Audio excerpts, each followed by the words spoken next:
Existem alguns personagens que aparecem no meio da história ou às vezes até bem depois disso e mesmo assim conseguem se tornar o favorito de muitos. E é basicamente sobre isso que eu quero falar hoje, sobre personagens que entraram depois na história, mas conseguiram se tornar tão marcantes e conquistaram uma legião de fãs enorme. E às vezes as pessoas acabam preferindo esses personagens do que o próprio protagonista da obra. Então é isso, já deixa o like, hype o vídeo e o primeiro personagem dessa lista é o Vegeta de Dragon Ball. O Vegeta que era pra ser apenas um vilão de um arco, mas acabou virando um dos personagens mais amados do anime inteiro. E além de ser talvez o meu favorito aqui dessa lista, ele fica praticamente impossível de ficar fora de uma lista dessas. Porque se tem um personagem que entrou para a história com uma função completamente diferente daquela que ele acabaria tendo depois, é o Vegeta. O Vegeta aparece no começo da saga Saiyajin sendo um vilão, um grande vilão inclusive, completamente do mal. Ele era ruim, e ruim mesmo.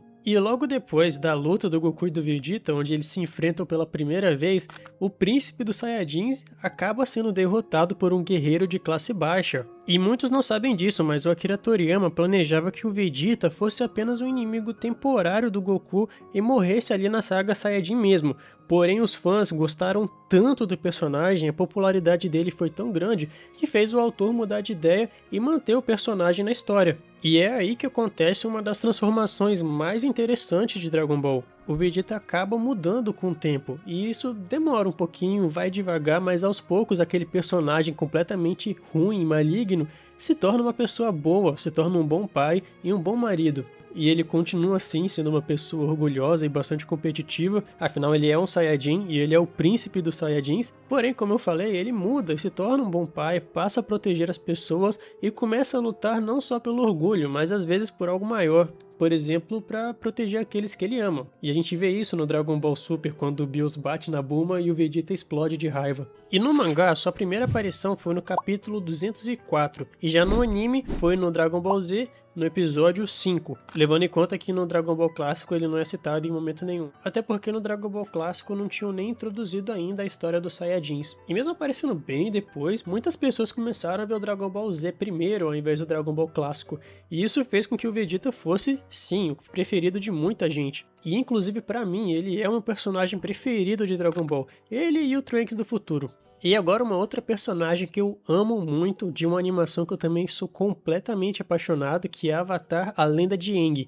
E nela temos uma personagem que aparece depois para somar no time Avatar, né? Ela aparece no livro 2, ou na segunda temporada, se você preferir assim, e é então que simplesmente aparece uma das personagens mais legais e com uma das melhores personalidades do desenho, que é a Toph. E realmente tem uma galera enorme da fanbase que ama essa personagem, o seu jeito carismático, confiante e às vezes teimosa. E então o time Avatar e o Aang conhece a Toph num torneio de artes marciais e luta clandestina, e lá eles encontram um personagem que era conhecido como a Bandida Cega, que era o nome que a Toph usava. E logo depois ela se junta ao grupo e ajuda o Aang a dominar a Dobra de Terra. E eu realmente gosto muito dessa personagem e é muito difícil escolher um personagem preferido porque Avatar tem tantos personagens tão bons, mas se eu fosse colocar, a Toph com certeza tá no meu top 3, junto com o Tio Iroh e o Zuko. Esses três são os meus preferidos com certeza dessa obra, que eu amo muito, que é Avatar, a Lenda de Aang. E se você por algum motivo não assistiu ainda, assiste, ele é muito bom, é sério, essa animação ela é perfeita. Agora o próximo personagem da lista, ele meio que tá praticamente desde o primeiro episódio, mas não tá exatamente, que é o Itachi de Naruto. O Itachi que é citado desde os primeiros episódios, na verdade. Quando o Kakashi conhece o time 7, o Sasuke já deixa ali dizendo que o seu objetivo é restabelecer o seu clã e matar um certo alguém. E nisso a gente já entende que ele estava falando do próprio irmão. Que no começo ele aparenta ser um grande vilão da história do anime, um assassino que destruiu a própria família e matou o clã inteiro. E mesmo você achando isso, na sua primeira aparição a gente já imagina que esse personagem é um cara extremamente importante. Até porque o grande objetivo de um dos protagonistas é simplesmente matar esse cara.